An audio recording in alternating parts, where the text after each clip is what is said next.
Christmas Isa Masih या प्रभु यीशु के जन्म की खुशी में मनाया जाने वाला ईसाई धर्म का महत्वपूर्ण त्योहार है। इसे बड़े दिन के नाम से भी जाना जाता है। ये हर वर्ष 25 दिसंबर को दुनिया के अधिकांश देशों में मनाया जाता है। क्रिसमस शब्द का जन्म क्राइस्ट मास शब्द से हुआ है। ऐसा माना जाता है कि 336 ईसा पूर्व में रोम में सबसे पहले क्रिसमस डे मनाया गया था। इस दिन लोग एक दूसरे को तोहफे देते हैं और पार्टी करते हैं। तो आइए जाने क्रिसमस का इतिहास तथा उससे जुड़ी कुछ और महत्वपूर्ण बातें।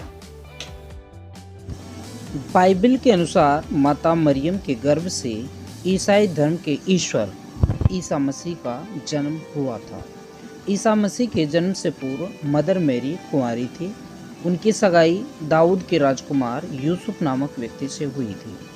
एक दिन मदर मैरी के पास एक स्वर्गदूत आया और उन्होंने बताया कि जल्द ही आपके घर एक संतान पैदा होगी और उस बच्चे का नाम आपको जीसस रखना है।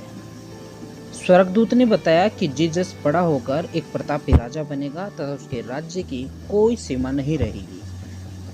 वही इस संसार को कष्टों से मुक्ति दिलाएगा और वही मानवता का महान उद्धारक होगा। मदर मैरी ने संकोचवश पूछा कि मैं तो अभी कुंवारी हूँ, तो इसमें ऐसा कैसे संभव हो पाएगा। तो देवदूत ने उत्तर दिया कि यह सब एक ईश्वरीय चमत्कार से होगा। जल्द ही मदर मैरी तथा यूसुफ की शादी हुई।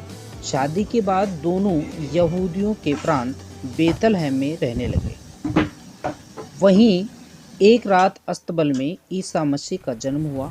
इसी दिन आकाश में एक तारा बहुत ज़्यादा चमक रहा था और इससे लोगों को इस बात का एहसास हो गया था कि रोम के शासन से बचाने के लिए उनके मसीहा ने जन्म ले लिया है।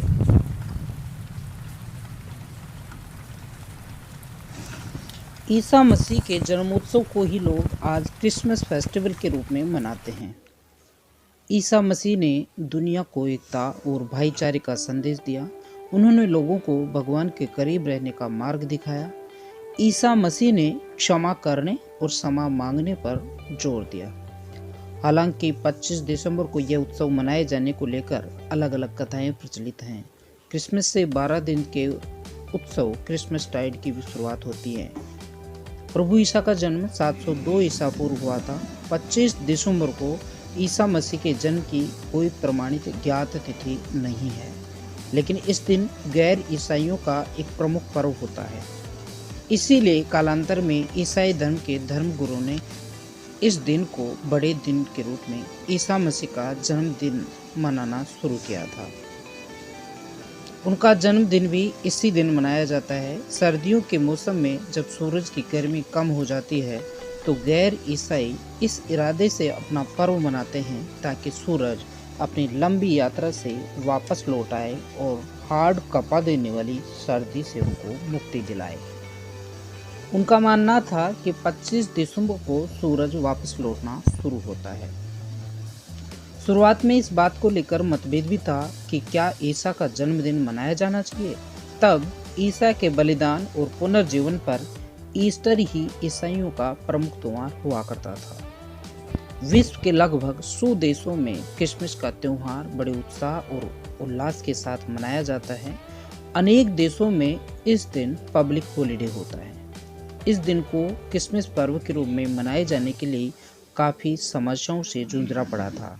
पिछले 150 सालों में ही क्रिसमस का पर्व बिना किसी बाधा से आयोजित किया जा रहे हैं।